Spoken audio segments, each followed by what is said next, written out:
Hi, I'm Henry. I'm a year 4 student currently and I specialize in finance. So far I've done 3 internships. So my first one is in a real estate investment fund. My second was in a macro focused hedge fund. And my last one is in the investment bank, JP Morgan, in which I spent my summer in the sales and trading division. Okay, hello, I'm Jasmine. I'm in my 3rd year. I have had 2 internships so far. My first internship was a 6-month internship with Johnson & Johnson. My second internship was just this summer with 3M. Right, so far my experience in business school has been fantastic. I'm currently in year 4, so my first year I was part of BizAd club. I was a director of sports for my year. So I organized a lot of events together with my committee and together with my exec committee. I did BizAd charity run, we organized IFG, we did Dean's Cup and all other sorts of events here and there. It was really a very fun experience. Of course, you spend it with your friends, but also because you realize that through these experiences you really grow a lot in terms of like organizing events, how you communicate, how you work with people, how to lead a team. So I think that was one of the biggest takeaways my first year. Academically, I think NUS is a very rigorous syllabus in which they make you work with teams. Class part enables you to gain that confidence to speak up, which is very important in your career and your working lives. So in the past 3 years, I've seen I've grown very holistically, and it's really thanks to the syllabus and also the activities and opportunities that we are presented here in NUS. Okay, so I'll talk about academics first. So I feel that the compulsory core modules that we all have to take, they are very useful in exposing us to the different facets of the business world. And I feel that personally, this has shaped the way I think, my thought process when it comes to analyzing like a business case or a real world business issue. So overall, this curriculum has been quite effective in instilling in all of us this big picture thinking that will be very useful when we step out in the working world. Then moving on to CCAs, I took up the role of Director of Marketing for NUS BizAd Club, and it's really helped to hone my leadership and business communication skills. On top of that, when the IFG period came around in my first year, I also had a chance to take part in the basketball, netball and football competitions representing business, where I met a lot of friendly seniors and batchmates. On top of that, I also took part in OWIC and NBC as an OGL and as a Proxcom member respectively.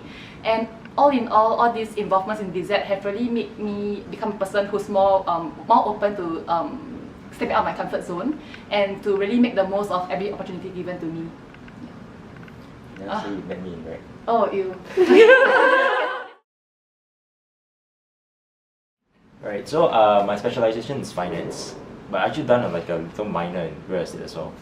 So I think most people when they get into NUS, you either have no idea like what specialization you want to go to, or you kind of have an inkling of what you want to do, right? For me, I was interested in finance when I was in army.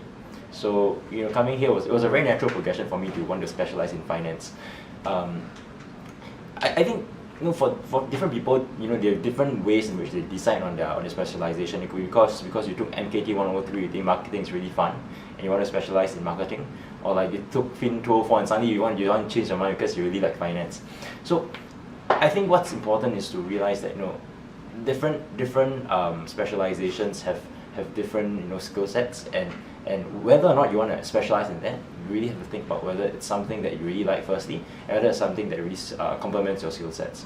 For me, I like finance because I like the quantitative side, and I was just something else. I was very drawn to when I was in army, so it was a very natural thing for me to want to specialize in it. That juniors have asked me before, like why am I so sure about marketing, and why did I take an internship so early in my uni years? So I actually developed an interest in marketing even before I entered NUS business. So back in JC, when we were supposed to read widely for GP, I found myself kind of like gravitating towards articles that were based on like marketing or branding strategy and the like. So, but it was only after I took my first marketing module in NUS, MKT 103, taught by Prof. Ang, that, that I actually developed an interest deep enough for me to want to even apply for an internship in marketing. And it was only after the internship that I was 100% sure that I wanted to pursue marketing as a career. If you may call it even a career, because technically it's just 3 internships. My first internship was in a real estate investment fund. I wanted to go in real estate at first, So that was really my first choice. I was very lucky to even secure an internship in the real estate investment fund. After that, I realized that it's not really for me. So I moved on to a hedge fund that was leading the macro market. So they trade currencies, they trade commodities, they trade stock indices. And from there, I was very lucky to secure an internship in JP Morgan's Sales and Trading division. And so far, that's me. But that has been my career trajectory so far. Okay, so for me, I've taken two marketing internships so far. My first internship was a 6-month internship that required me to take an LA from school. It was with Johnson & Johnson. After that, we went for exchange, and right after we came back, I took my second internship with 3M. It was a summer internship. And moving forward, I still have 2 years left in school. So I'm leaning more towards product management in marketing, and for this semester I'll be planning to take a part-time marketing internship with Abbott. Right, so in terms of like what you should do to secure a first internship, I think my first advice would be firstly, I think the school has a lot of networking events. Maybe you should organize, they try to bring alumni or industry practitioners to you. So take this opportunity to talk to these people who have an idea of what industry is like, who have an idea of what are people they're looking for. So you also have an idea of what the job entails and what kind of people are looking for. So you have an idea of how you position yourself as a candidate for the role. After the application process, in which you can either find through simplicity or you can self-source. I think what's very important is also speak to the career advisors in these career services. I think they have a lot of knowledge and they have all context that with all the experience they've had over the years. I think it's a great help to you as an applicant. So for the interview process, I think firstly is really to speak to people who have been through interview process before. For your first interview, it can be very nerve-wracking. You have no idea what it's like, but be rest assured that as you go through different interviews, you slowly come to be more used to the questions they'll ask and how to answer them. Right? Okay, so for the interview process part, it's always the preparation part that's important. So for the preparation part, I always speak to people who have been through the same, process as you. I'd say seniors who have done this previous internship before. You see them on LinkedIn. Just reach out to them. I think they're more than happy to help you. They give you an idea of what the job entails and also what kind of skills that you require to develop before you start the internship. So do this preparation before you enter. Have a clear understanding of what you want, why you want that role. I think those are two very basic questions you should answer before you enter a particular interview. As for on the job, it's usually your first internship is one in which you don't really have industry knowledge. You are not sure in terms of technical skill, but don't be discouraged by that. Always be open to learning, always be eager to learn, always ask people, because people understand that it's your first internship, right? You might not know everything, but take this opportunity to really learn as much as you can, develop and make sure that by the end of the internship, you've grown a lot more than before you started your internship. So how did I secure my first internship? I got both my internships actually through Talent Age, which is now known as BizSimplicity. So both the sourcing and application were both done through that platform. For my first internship, it was with Johnson & Johnson. There were 3 rounds of interviews, including 1 phone interview and 2 face-to-face interviews in the Johnson & Johnson office. So what I did to prepare for those were really to do research on the company, research on their products, and really make sure that I knew myself well inside out. So I knew my experiences and what my resume was talking about. Like I knew my strengths and weaknesses, so I was able to articulate that during the interview. On top of that, you have to have a list of examples or stories readily available for you to use when you are trying to make a point for you to back up your answer during the interview session. So on the job itself, I think for the first interview, it's really your only chance to really ask questions and make mistakes. So I don't think you'll get the chance to ask that many questions at higher level internships at more established companies.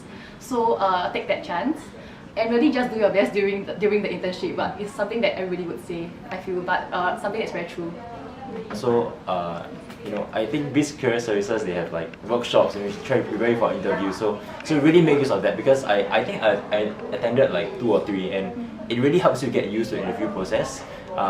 Because it's very different when you're saying what you want to say, and like when you're saying in front of somebody who's really asking you a question and trying to grill you. So make use of these opportunities or these different workshops to acclimatize yourself to like an interview environment. I think it's very important. So my first internship was in a real estate investment fund. I was interested in real estate finance because I thought that as an industry that was growing very fast. But as I completed my internship, I realized that it was not really something for me because it's a slower paced industry because it's more long term in its investment horizons. So your first internship will not or very unlikely be something that really determines where you really go. So for me, after my first internship, I realized that was not what I really wanted. So I began to search for other opportunities, and I was very lucky to be taken in by a hedge fund.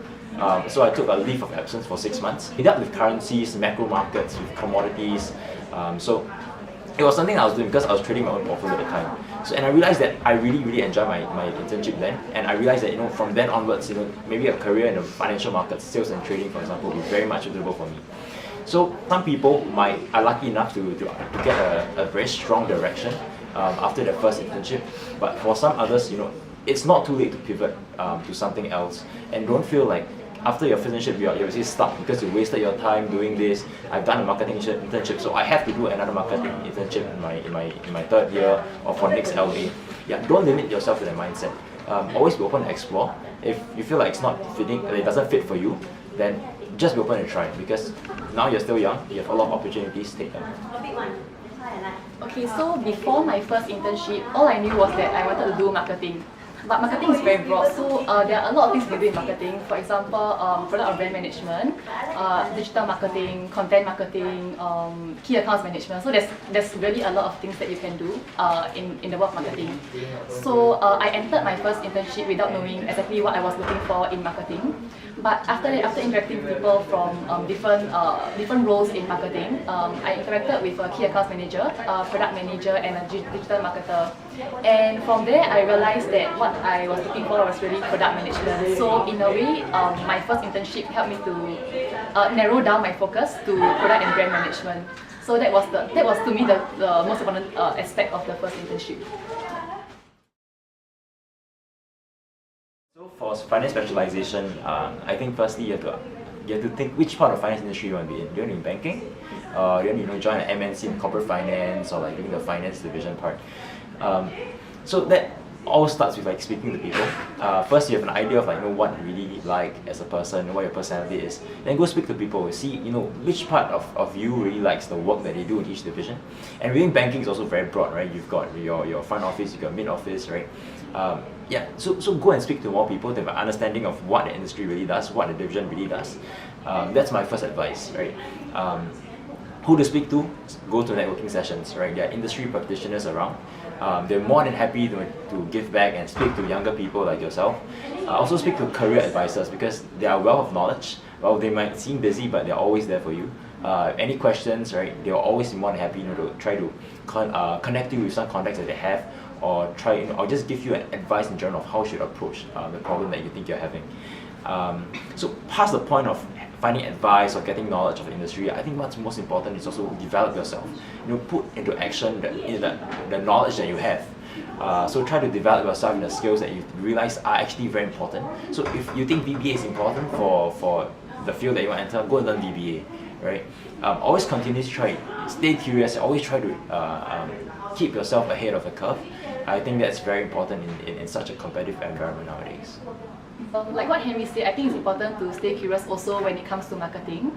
Also, I feel that by the end of your first year, you should have an idea of what you are good at and what you're interested in. And you can do this through things as simple as modules. So for example, when you're working on a project in your you can kind of have a sense of which aspect of the module you are strong in. So for example, some people are like data people, some people are better at numbers, some people are better at idea generation or brainstorming. So from there you can figure out the role that you play in the team, and from there you can find out which role in marketing will suit you the best.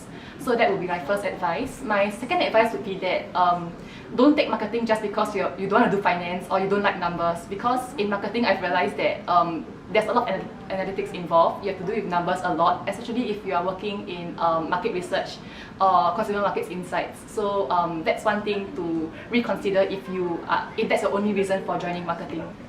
So stay curious Don't be afraid to try and always work hard.